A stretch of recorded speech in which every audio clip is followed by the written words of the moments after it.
نحمده ونصلي على رسوله الكريم اما بعد فاعوذ بالله من الشيطان الرجيم بسم الله الرحمن الرحيم قال الله تبارك وتعالى في القرآن المجيد والفرقان الحميد الا ان اولياء الله لا خوف عليهم ولا هم يحزنون صدق اللہ مولانا العظیم۔ محترم حضرات، اللہ تبارک و تعالی نے ہم لوگوں کو بنایا ہے، پیدا کیا ہے، اور اس لیے بنایا ہے تاکہ ہم اس کی عبادت کریں۔ وما خلقت الجن والانس الا لیعبدون۔ جنات اور انسان کو اللہ تعالی نے اس لیے بنایا تاکہ اس کی عبادت کریں، اس کی معرفت حاصل کریں، پہچان حاصل کریں، اللہ کو پہچانیں، اس کو اپنا مالک سمجھیں، اس کو اپنا بادشاہ سمجھیں، اس کو اپنا خالق سمجھیں، اس کے قانون پر چلیں، اس کی اطاعت اور فرما برداری کریں۔ انسان جب اللہ تعالیٰ کو پہچانتا ہے، مانتا ہے، تو پھر اللہ تبارک و تعالیٰ بھی اس کو نوازتے ہیں، دنیا میں بھی اور آخرت میں بھی۔ اللہ تبارک و تعالیٰ فرماتے ہیں من تقرب الی شبرا تقربت الیہ ذراعا، جو ایک بالش میرے قریب آئے گا میں ایک ہاتھ، ایک ذراع اس کے قریب آؤں گا۔ من تقرب الی ذراعا، اور جو ایک ذراع، ایک ہاتھ میرے قریب آئے گا، تقربت الیہ باعا، تو ایک باع اس کے قریب آؤں گا میں۔ دونوں ہاتھوں کو ملا کر ایک باع ہوتا ہے۔ معلوم یہ ہوا کہ اللہ کے قریب جتنا زیادہ کوئی ہونا چاہے گا، اللہ تعالیٰ اس کو اتنا ہی اپنا مقرب بنا لیں گے، اللہ تعالیٰ بھی اس کو اپنے قریب کر لیں گے۔ اور فرمایا حضور پاک صلی اللہ علیہ وآلہ وسلم نے کہ انسان فرائض کے ذریعے اللہ کے جتنا قریب ہوتا ہے، کسی اور چیز کے ذریعے اتنا قریب نہیں ہوتا۔ سب سے زیادہ فرائض کے ذریعے قریب ہوتا ہے۔ تو فرائض تو ادا کرنا ہی ہے، فرائض چھوڑ کر کوئی اللہ کا ولی نہیں بن سکتا۔ فرائض تو ادا کرنا ضروری ہے۔ فرائض تو ایسا ہے جیسے آپ کی ڈیوٹی لگا دی 10 سے 4 بجے تک۔ اب کوئی آدمی 10 بجے سے 4 بجے تک دفتر میں نہیں بیٹھتا اور رجسٹر میں کچھ نہیں لکھتا اور کام نہیں کرتا، اور آفیسر کے گھر جا کے کہتا ہے السلام علیکم، کوئی کام ہو تو مجھے بتا دیجئے، تو آفیسر کہے گا بھائی تمہاری ڈیوٹی وہاں لگائیے، وہاں جا کر کے بیٹھو، کام کرو، وہاں جو کام بتایا ہے اس کو تو کرو پہلے۔ ہاں، اس فرض کو ادا کرنے کے بعد 4 بجے کے بعد اگر کوئی آفیسر کے گھر جائے اور اس سے کہے کہ ہاں صاحب کوئی کام بتا دیجئے، تو وہ خوش ہوگا، کہے گا ہاں یار یہ آدمی تو بڑا قیمتی ہے بھائی۔ تو اصل ہے فرائض۔ فرائض کو ادا کرنے کے بعد پھر آدمی نوافل کا بھی اہتمام کرے۔ تو حدیث پاک میں وَلَا يَزَالُ الْعَبْدُ يَتَقَرَّبُ إِلَيَّ بِالنَّوَافِلِ، پھر برابر بندہ نوافل کے ذریعے اللہ کا قرب حاصل کرتا رہتا ہے۔ حَتَّى كُنْتُ سَمْعَهُ الَّذِي يَسْمَعُ بِهِ، یہاں تک کہ میں اس کے کان بن جاتا ہوں جن سے وہ سنتا ہے۔ وَبَصَرَهُ الَّذِي يَبْصُرُ بِهِ، اور اس کی آنکھیں بن جاتا ہوں جن سے وہ دیکھتا ہے۔ وَيَدَاهُ اللَّاتِي يَبْطِشُ بِهِمَا، اور اس کے ہاتھ بن جاتا ہوں جن سے وہ پکڑتا ہے۔ وَرِجْلَاهُ اللَّاتِي يَمْشِي بِهِمَا، اور اس کے پیر بن جاتا ہوں جن سے وہ چلتا ہے۔ رِجْلَاهُ اللَّتَيْنِ يَمْشِي بِهِمَا۔ تو اللہ تبارک و تعالی اس بندے کو اتنا قریب کر لیتے کہ اس کی آنکھوں کو بھی وہ اللہ کی مرضی کے بغیر استعمال نہیں کرتا، اللہ کی جو مرضی ہوتی ہے اسی کے مطابق آنکھوں کو استعمال کرتا ہے، کانوں کو بھی اللہ کی مرضی کے بغیر استعمال نہیں کرتا۔ جس طرح سے کہ آدمی یہ سوچتا ہے کہ یہ اب میرے کان نہیں، اللہ کے کان ہیں، یہ میری آنکھیں نہیں، اللہ کی آنکھیں ہیں، یہ میرے ہاتھ نہیں، اللہ کے ہاتھ ہیں، یہ میرے پاؤں نہیں، اللہ کے پاؤں ہیں۔ یعنی اللہ جو چاہیں گے وہی کروں گا میں ان ہاتھوں سے، اللہ جو چاہیں گے وہی دیکھوں گا میں ان آنکھوں سے، اللہ جو چاہیں گے وہی سنوں گا میں ان کانوں سے، اللہ جو چاہیں گے وہی بولوں گا میں اس زبان سے۔ آدمی اپنے آپ کو اللہ کے سپرد کر دیتا ہے اور یہ سمجھتا ہے کہ اب یہ میرے ہاتھ پاؤں نہیں رہے، میری زبان نہیں رہی، میرے کان نہیں رہے، میری آنکھیں نہیں رہی، یہ سب اللہ کی۔ اللہ جو چاہے گا وہ کروں گا میں. اتنا قریب ہو جاتا ہے اللہ تبارک و تعالیٰ کے، تو اللہ تبارک و تعالیٰ اس کو اپنا بنا لیتے ہیں. من کان للہ کان اللہ لہو، بزرگوں نے فرمایا کہ جو اللہ کا ہو گیا اللہ اس کا ہو گیا، تو اس کو کہتے ہیں اللہ کا ولی. اللہ ولی الذین آمنوا یخرجہم من الظلمات الی النور، اللہ ولی ہے ایمان والوں کا، ان کو اندھیرے سے روشنی کی طرف لے کر کے آتا ہے. تو انسان جب اپنے آپ کو سپرد کر دیتا ہے اللہ کے اور اللہ کی رضا حاصل کرنے میں، اب یہ ساری چیزیں ذکر کرنا ہے، قرآن پاک کی تلاوت ہے، نماز پڑھنا ہے، روزہ رکھنا ہے، یہ سب کیا ہے؟ اللہ کی رضا کے لیے ہے. اب اللہ کی رضا حاصل کرنے کے لیے جا رہے ہیں، اب راستے میں بہت ساری چیزیں آئیں گی. آپ ایک بادشاہ سے ملنے جا رہے ہیں، اب راستے میں باغیچے ہیں، پھول لگے ہوئے ہیں، اس کی خوشبو آ رہی ہے، اب یہ تھوڑی کہ وہیں بیٹھ جائیں گے کہ اس پھول کی خوشبو بہت اچھی لگ رہی، چلو اب یہیں بیٹھ جاؤ. ارے آپ تو بادشاہ سے ملنے کے لیے جا رہے تھے، ابھی تو سفر ہی پورا نہیں ہوا. تو اصل مقصد رضا الہی ہے. اسی لیے اولیاء کرام کرامتوں کی طرف توجہ نہیں فرماتے. کرامت اگر ظاہر بھی ہوتی ہے تو وہ کرامت مقصود نہیں ہے، مقصود اللہ کی رضا ہے. اللہ کو راضی کرنے کے لیے ہم لوگ نکلے ہیں، اللہ کو راضی کرنے کے لیے چل رہے ہیں، اور راستے میں جو چیزیں پیش آ رہی ہے، چاہے وہ کسی بزرگ کی کرامت ظاہر ہو گئی یا کوئی اور چیز پیش آ گئی یا کہیں کسی دشمن سے مقابلہ ہوا، اس پر فتح اور غلبہ ہو گیا، یہ سب ظاہری چیزیں ہوتی ہیں، یہ مقصود نہیں ہوتا. اسی لیے اولیاء کرام نے لکھا ہے ایک تو ہوتا ہے معجزہ. معجزہ اللہ کی طرف سے ظاہر کرایا جاتا ہے نبی کی حقانیت کو ظاہر کرنے کے لیے، اور نبی پر ایمان لانا فرض ہے، اس لیے معجزہ ظاہر کروایا جاتا ہے. اس لیے نبی کے لیے بھی یہ حکم ہے کہ وہ اپنے معجزے کو ظاہر کریں، چھپائیں نہیں. انبیاء علیہ السلام اپنے معجزے کو ظاہر کرتے ہیں کیونکہ اللہ تعالیٰ کی طرف سے ان کو یہ حکم ہے کہ اپنے معجزے کو ظاہر کریں وہ. اور جب وہ ظاہر کرتے ہیں تو سارے لوگ عاجز رہ جاتے اس معجزے کے سامنے، اور وہ اللہ کو ماننے لگتے اور رسول پاک صلی اللہ علیہ وسلم کو ماننے لگتے. اسی طرح اللہ تعالیٰ اولیاء کرام سے کرامتیں ظاہر کرواتے، لیکن کیونکہ اولیاء کا درجہ نبی کے برابر نہیں ہے. اگر کسی ولی کو کوئی مانتا ہے تو بہت اچھی بات ہے، نہیں مانتا تو جائے کسی اور دوسرے ولی کو مان لے، کوئی ضروری ہے کہ ایک ہی ولی کو مانے. تو اولیاء کرام سے جو کرامتیں ظاہر کرائی جاتی ہیں وہ اس لیے نہیں کہ اسی ولی کو ماننا فرض ہے سب کے لیے، بلکہ وہ ان کی حقانیت کو ظاہر کرنے کے لیے ظاہر کی جاتی ہے کرامتیں. تو کرامتوں کو اولیاء کرام چھپاتے ہیں جہاں تک ہو سکتا ہے، ظاہر نہیں کرتے. کبھی ایسا موقع آتا ہے، مجبوری ہوتی ہے ظاہر کرنے کی، تو وہاں پر ظاہر کر دیتے. لیکن کرامت کا ہونا اور نہیں ہونا یہ برابر ہے. دین کے پھیلنے کی بنیاد کرامت پر نہیں ہے. بعض لوگ تو سرے سے کرامتوں کا انکار ہی کر دیتے ہیں، یہ نالائقی ہے بہت بڑی. سرے سے کرامتوں کا انکار کر دینا یہ بہت بڑی نالائقی ہے کہ وہ جانتے ہی نہیں کچھ. اللہ تعالیٰ نے قرآن پاک میں ذکر کیا ہے کہ حضرت زکریہ علیہ السلام جب مریم علیہ السلام کے پاس جاتے تھے ملنے دیکھنے، کیونکہ ان کی والدہ نے ان کو وقف کر دیا تھا بیت المقدس کی خدمت کے لیے.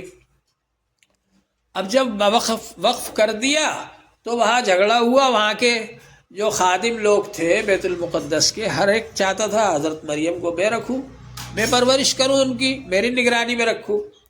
لیکن اللہ تعالیٰ نے فیصلہ فرمایا قرے کے ذریعے کہ حضرت زکریہ علیہ السلام رکھیں گے، کیونکہ حضرت زکریہ علیہ السلام کے نکاح میں حضرت مریم کی خالہ تھی، خالو بھی تھے، وہ ایک طرح سے باپ تھے. تو بہرحال یہ کہ وہ حضرت زکریہ علیہ السلام ان کے نگراں بن گئے. اب وہ وہاں بیت المقدس میں ایک جگہ ان کی مقرر ہو گئی، وہاں رہتی تھی وہ اعتکاف میں، اللہ کی عبادت میں. اب حضرت زکریہ علیہ السلام ملنے جاتے ان کو کھانا وانا دینے کے لیے، تو دیکھتے ان کے پاس تو بے موسم کے پھل رکھے ہوئے. تو کہا کہ انا لگے حاضہ، یہ پھل کہاں سے آ گئے تمہارے پاس؟ تو انہوں نے کہا اللہ نے بھیجے. تو یہ حضرت مریم کی کرامت تھی، حالانکہ وہ نبی نہیں تھی، کوئی بھی عورت نبی نہیں ہوئی، ولی تھی اللہ کی، تو یہ ان کی کرامت تھی۔ تو اس کرامت کا ذکر قرآن پاک کے اندر موجود ہے۔ تو اسی طرح سے انبیاء علیہ السلام سے بھی بہت سے معجزات ظاہر ہوئے، صحابہ کرام سے بھی بہت سی کرامتیں ظاہر ہوئی، اولیاء کرام سے بھی بہت سی کرامتیں ظاہر ہوئی۔ تو کرامت کا انکار کوئی نہیں کر سکتا، اگر کوئی کرتا ہے تو وہ یا تو ہٹ درم ہے، کٹ حجت ہے، یا بے وقوف ہے۔ تو کرامتیں اولیاء کرام سے ظاہر ہوتی ہیں، لیکن وہ کرامت کا ظاہر ہونا یہ ولی ہونے کا ثبوت یا دلیل یا اس کے اوپر موقوف نہیں ہے۔ ولی ہونا اس پر موقوف نہیں ہے۔ ولی ہونے کے لیے اتباع سنت ضروری ہے۔ ایک صاحب ایک بزرگ کے پاس گئے، بہت دن تک ٹھہرے رہے۔ اب جب اس کے بعد میں وہاں سے وہ جانے لگے تو وہ بزرگ نے پوچھا کہ کیسے آئے تھے اور کیوں جا رہے؟ تو انہوں نے کہا میں آیا تو تھا اس لیے کہ آپ کی بہت شہرت سنی تھی اور یہ سنا تھا آپ بہت بڑے بزرگ ہیں، تو اس لیے آیا تھا کہ میں آپ سے بیعت ہو جاؤں گا، آپ سے تعلق رکھوں گا، لیکن اب جا رہا ہوں میں۔ تو انہوں نے کہا پھر کیا ہوا؟ کہا کہ اتنے دن رہا آپ کی کوئی کرامت ہی نہیں دیکھی، تو اب میں کسی اور سے بیعت ہوں گا، جا رہا ہوں۔ تو وہ بزرگ نے پوچھا میرا کوئی کام خلاف سنت دیکھا؟ تو انہوں نے کہا نہیں، آپ کا کوئی کام خلاف سنت تو نہیں دیکھا۔ تو انہوں نے فرمایا بزرگ نے کہ یہی تو کرامت ہے، الاستقامت فوق الکرامت، استقامت کرامت سے بھی بڑھ کر ہے۔ آدمی دین پر استقامت رکھے، یعنی سنت کے مطابق عمل کرے، یہ کرامت سے بڑھ کر ہے۔ بہرحال کرامت کا ظاہر ہونا یہ ضروری نہیں ہے کہ اسی پر دار و مدار ہو ولی ہونے کا، بغیر اس کے بھی آدمی ولی ہو سکتا ہے۔ لیکن جن بزرگوں سے کرامتیں ظاہر ہوئی ہیں ان کو بھی ماننا ضروری ہے۔ اگر کوئی کرامتوں کا انکار کرتا ہے تو وہ ہٹ دھرمی کرتا ہے۔ تو بہرحال اس وقت میں آپ کے سامنے سنانے والا ہوں حضرت شیخ معین الدین اجمیری رحمۃ اللہ علیہ کا واقعہ۔ ہمارا یہ جو سلسلہ ہے علماء دیوبند کا، حضرت حاجی امداد اللہ مہاجر مکی رحمۃ اللہ علیہ اور ان سے اوپر کے حضرت میاں جی نور محمد صاحب رحمۃ اللہ علیہ، یہ سب حضرات چشتیہ سلسلے کے بزرگ ہیں۔ چاروں سلسلوں میں ہم لوگ بیعت کرتے، لیکن طریقہ تعلیم جو ہے وہ چشتیہ کا ہے۔ حضرت حاجی امداد اللہ مہاجر مکی رحمۃ اللہ علیہ پہلے نقشبندی سلسلے میں بیعت ہوئے تھے، لیکن اس سلسلے میں زیادہ چل نہیں پائے وہ۔ پھر اس کے بعد میں بیعت ہوئے میاں جی نور محمد صاحب رحمۃ اللہ علیہ سے، جو چشتیہ سلسلے کے بزرگ تھے۔ تو بہرحال یہ کہ حضرت خواجہ معین الدین اجمیری رحمۃ اللہ علیہ، انہوں نے چشتیہ سلسلے کو ہندوستان میں زیادہ فروغ دیا۔ حالانکہ چشتیہ سلسلہ بھی چاروں سلسلوں کی طرح بہت پہلے سے چل رہا تھا۔ یہ چاروں سلسلے جا کر حضرت علی رضی اللہ عنہ پر مل جاتے ہیں، اور حضرت علی رضی اللہ تعالیٰ عنہ حضور صلی اللہ علیہ وسلم کے شاگرد ہیں، خلیفہ ہے۔ تو اس طرح سے چاروں سلسلے جا کر وہاں مل جاتے ہیں۔ تو سلسلہ تو اوپر سے چل رہا تھا، لیکن ہندوستان میں اس کو زیادہ فروغ حاصل ہوا، زیادہ کامیابی اور بڑائی زیادہ حاصل ہوئی، ترقی حضرت خواجہ معین الدین چشتی اجمیری رحمۃ اللہ علیہ کے ذریعے سے۔ حضرت خواجہ معین الدین اجمیری رحمۃ اللہ علیہ 536 ہجری میں پیدا ہوئے، اور جب وہ 15 سال کے ہوئے 551 ہجری میں ان کے والد صاحب کا انتقال ہو گیا۔ پڑھتے تو تھے اس زمانے میں بھی، اب والدہ نے کہا اور زیادہ پڑھو لکھو، تو اور زیادہ انہوں نے اس میں مشغولیت اختیار کر لی، لیکن والد صاحب کے انتقال کی وجہ سے گھر کی ذمہ داری بھی آ گئی۔ تو والد صاحب بہت بڑے زمیندار تھے، بہت باغیچے تھے ان کے پاس، ان باغیچوں کی دیکھ بھال بھی حضرت معین الدین اجمیری رحمۃ اللہ علیہ نے شروع کر دی۔ کام بھی کرتے رہے، پڑھتے بھی رہے۔ ایک بار ایسا ہوا کہ وہاں پر بیٹھے ہوئے تھے، ایک بزرگ وہاں پر آئے جن کا نام تھا ابراہیم قدوسی رحمۃ اللہ علیہ۔ تو وہ وہاں پر آئے تو حضرت ان سے بہت متاثر ہوئے اور ان کو بٹھایا اپنے پاس، اور اپنے باغ میں سے انگور لا کر کے ان کو پیش کیے۔ انہوں نے کچھ انگور کھائے اور بہت خوش ہوئے کہ نوجوان آدمی ہے 15-16 سال کے، اور ان کے اندر بزرگوں کی بڑی قدردانی ہے۔ بہرحال یہ کہ حضرت نے اپنے پاس سے روٹی کا ایک خشک ٹکڑا نکال کر ان کو دیا، یہ آپ کھا لو۔ بس وہ بزرگ کا روٹی کا ٹکڑا خشک کھانا تھا کہ ان کی حالت بدل گئی۔ اب اس کے بعد میں انہوں نے اپنا باغ فروخت کر دیا۔ ہاں، 1 سال کے بعد میں والد صاحب کے 1 سال کے بعد ان کی والدہ صاحبہ کا بھی انتقال ہو چکا تھا، اکیلے رہ گئے تھے۔ انہوں نے وہ باغ فروخت کر دیا اور اس کے بعد میں یہ علم حاصل کرنے کے لیے چل دیے۔ تو علم حاصل کیا، انہوں نے حافظ بنے، عالم بنے، اور خواجہ عثمان ہارونی رحمۃ اللہ علیہ جو بہت بڑے بزرگ تھے، اور ہمارے یہاں محدثین اس آدمی کو حافظ حدیث کہتے ہیں جس کو 1,00,000 حدیثیں زبانی یاد ہوں، اس کو کہتے ہیں حافظ حدیث، اور جس کو 3,00,000 حدیثیں حفظ یاد ہو اس کو کہتے ہیں حجت۔ تو حضرت خواجہ عثمانی ہارونی رحمۃ اللہ علیہ کو 3,00,000 حدیثیں زبانی یاد تھی، اس زمانے میں ان کو حجت کہا جاتا تھا۔ اتنے بڑے عالم اور اللہ والے تھے وہ۔ ان کے پاس میں حضرت معین الدین اجمیری رحمۃ اللہ علیہ رہے، برسوں رہے ان کے پاس، اور پھر ان سے کہا کہ حضرت میں کوئی عام طالب علم نہیں، بلکہ میں تو خاص آپ کے پاس حاضر ہوا ہوں، اور خصوصیت کے ساتھ میں چاہتا ہوں کہ آپ اس پر نظر فرمائے اور توجہ فرمائے۔ تو پھر حضرت نے ان پر بڑی خاص نظر فرمائی اور بڑی توجہ فرمائی، اور ایک بار حضرت خواجہ عثمان ہارونی رحمۃ اللہ علیہ نے اللہ تعالیٰ سے دعا کی کہ اللہ تعالیٰ معین الدین پر خاص رحم فرمائیے اور ان پر خاص توجہ فرمائیے۔ تو اللہ تعالیٰ کی طرف سے نور کی بارش ہوئی ان کے اوپر، جس سے کہ حضرت خواجہ عثمان ہارونی رحمۃ اللہ علیہ بہت خوش ہوئے اور کہا کہ اللہ تعالیٰ نے اب تمہارا کام بنا دیا۔ اور پھر اس کے بعد وہ گئے ان کو لے کر کے مکہ شریف، اور وہاں بھی دعا کی کہ اللہ تعالیٰ یہ میں نے تیار کیا ہے آپ کے دین کے کام کے لیے، اس کو قبول فرما لیجئے۔